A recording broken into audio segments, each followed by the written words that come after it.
देश की संसद में नागौर लोकसभा क्षेत्र की नुमाइंदगी करने वाले तथा राष्ट्रीय लोकतांत्रिक पार्टी के संस्थापक हनुमान बेनीवाल की। राजस्थान के नागौर जिले में स्थित ग्राम बरण गांव में जन्मे हनुमान बेनीवाल ने कई बड़े संघर्षों के बाद अपना राजनीतिक जीवन शुरू किया। हम दरिया हैं, हमें अपना हुनर मालूम है, जिस तरफ भी निकलेंगे रास्ता बना लेंगे।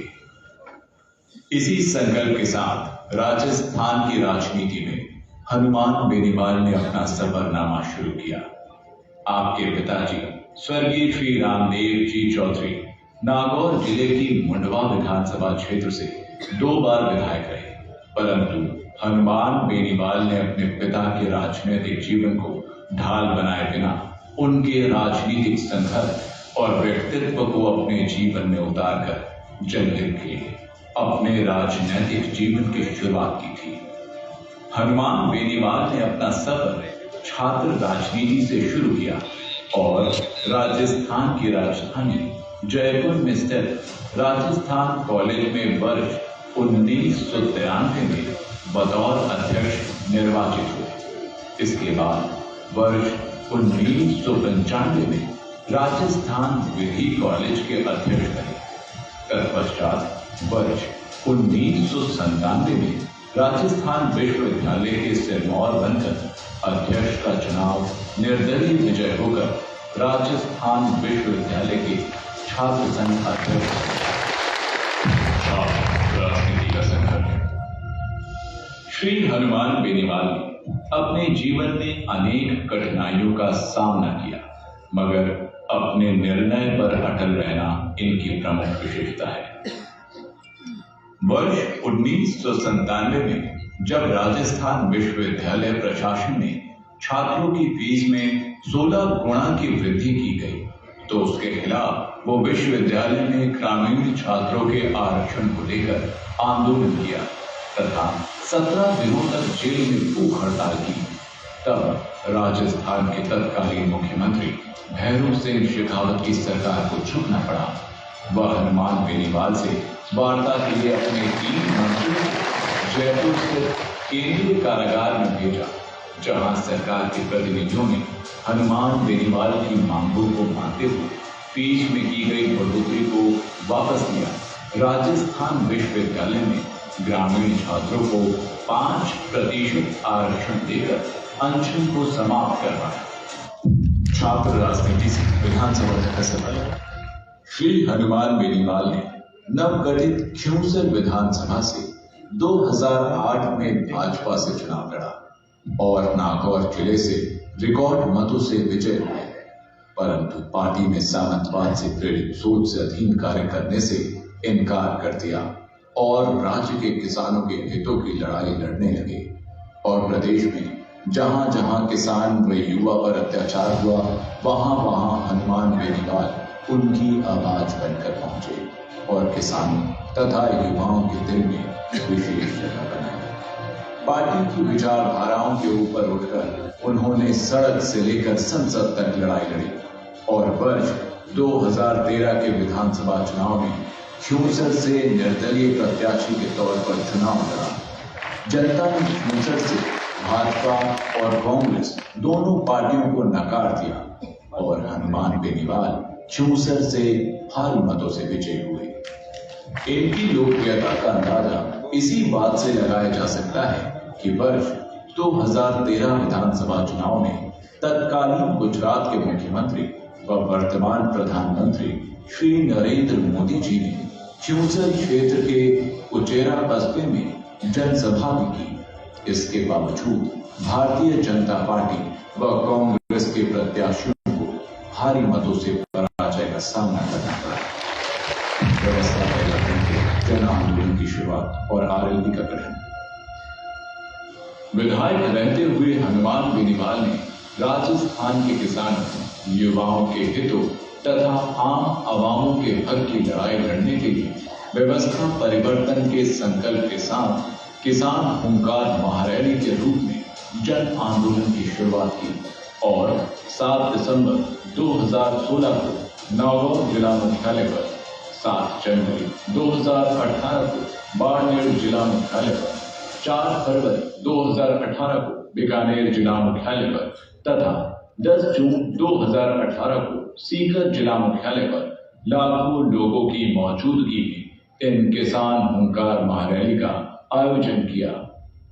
और मुख्य मुद्दे थे किसानों की संपूर्ण कर्ज माफी, कृषि हेतु मुफ्त बिजली, स्वामीनाथन आयोग की संपूर्ण सिफारिशों को लागू करने, टोल मुक्त राजस्थान, बेरोजगारों को स्थायी रोजगार, सरकारी महकमों में रिक्त पड़े पदों को भरने तथा उद्योगों में 80% तक स्थानीय लोगों को रोजगार में प्राथमिकता देने जैसे दर्जनों जनहित से जुड़े मामले शामिल थे। जनमानस की मंशा के अनुरूप दिनांक 29 अक्टूबर 2018 को राजधानी जयपुर में लाखों लोगों की उपस्थिति में आयोजित हुई किसान हुंकार महारैली में स्वच्छ सरल समर्पित नारे के साथ राजस्थान के पहले क्षेत्रीय दल राष्ट्रीय लोकतांत्रिक पार्टी का गठन किया और हनुमान बेनीवाल जी के संघर्षों के परिणाम स्वरूप राजस्थान की जनता ने 2018 के विधानसभा चुनाव में आरएलपी पार्टी से 3 विधायकों को चुनकर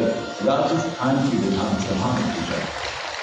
वर्ष 2019 के लोकसभा चुनाव से पूर्व केंद्र की सत्ताधारी पार्टी भाजपा ने आरएलपी की ताकत और हनुमान बेनीवाल के तेवर को देखते हुए नागौर संसदीय क्षेत्र की सीट आरएलपी के लिए छोड़ दी और हनुमान बेनीवाल नागौर लोकसभा से भारी मतों से विजयी होकर देश की संसद में पहुंचे।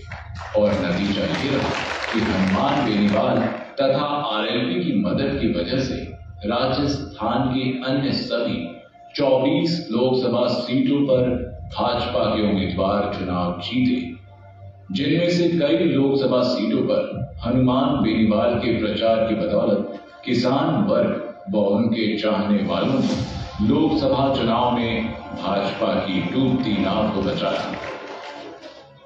देश की सबसे बड़ी पंचायत लोकसभा में हनुमान बेनीवाल ने अपने तेवर और अंदाज बरकरार रखा और जिस बेबाकी से उन्होंने राजस्थान की विधानसभा में जनता के मुद्दे में अव्वल रहे, उसी तर्ज पर संसद में ईआरसीपी, आरक्षण, महंगाई तथा किसान, दलित व वंचित तथा पिछड़े तबके की आवाज को बुलंद किया तथा राजस्थान के सभी सांसदों में से जनहित के मुद्दे उठाने में अव्वल नजर आए। वर्ष 2020 में जब केंद्र सरकार किसान विरोधी 3 काले कानून लाई, तब किसानों के समर्थन में केंद्र की एनडीए सरकार से अपना समर्थन वापस लिया और शाहजहांपुर बॉर्डर पर 70 दिनों तक आरएलपी के समर्थकों के साथ मौसम की विपरीत परिस्थितियों में सड़क पर बैठे रहे और नतीजा ये रहा कि केंद्र सरकार को तीनों काले कानून वापस लेने पड़े। भारतीय सेना में जब अग्निपथ नाम की योजना लाकर संविदा भर्ती प्रारंभ की, तब देश में सबसे पहले सांसद के रूप में हनुमान बेनीवाल ने सेना को ठेके पर देने की योजना का विरोध किया और जून 2022 में जोधपुर मुख्यालय पर अग्निपथ योजना के खिलाफ 2 लाख युवाओं की रैली करके कड़ा संदेश केंद्र की सरकार को दिया। वहीं देश के लिए मेडल जीतने वाली पहलवान बेटियों के मान सम्मान की लड़ाई में सबसे पहले उनका साथ दिया तथा प्रदेश भर में पहलवानों के समर्थन में राष्ट्रीय लोकतांत्रिक पार्टी ने प्रदर्शन किया। हनुमान बेनीवाल के नेतृत्व में राष्ट्रीय लोकतांत्रिक पार्टी ने राजस्थान में बजरी माफिया के खिलाफ जन आंदोलन छेड़ रखा है।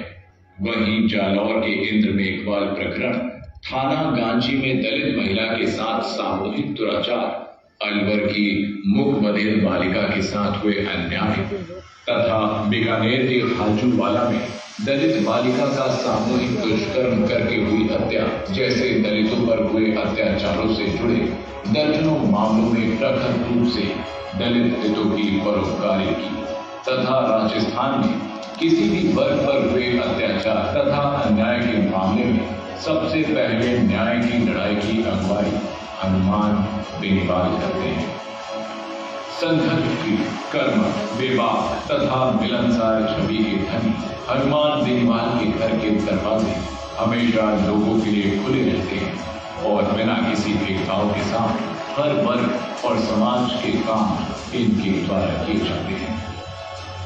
एक महान व्यक्तित्व के नेतृत्व में बनी राजस्थान की पहली क्षेत्रीय पार्टी राष्ट्रीय लोकतांत्रिक पार्टी व्यवस्था परिवर्तन के संकल्प के साथ राजस्थान का नव निर्माण करना चाह रही है, जिसमें आप सभी का सहयोग व योगदान अत्यंत आवश्यक है।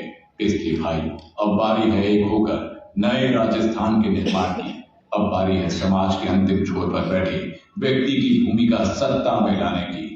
अब बारी है आरएलपी को सत्ता में लाने की। इसलिए आप चलें आरएलपी के संग। धन्यवाद।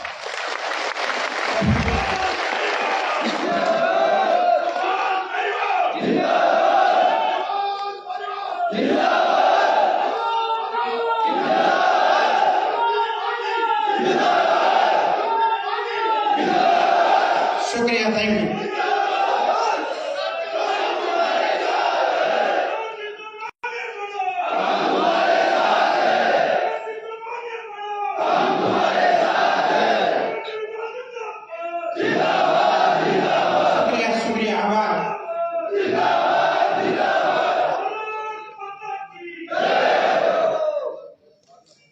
मुझे मालूम है अपन सबका नेता अपने दिल में ही नहीं, अपने रगों में बहता है, अपने खून के साथ बहता है।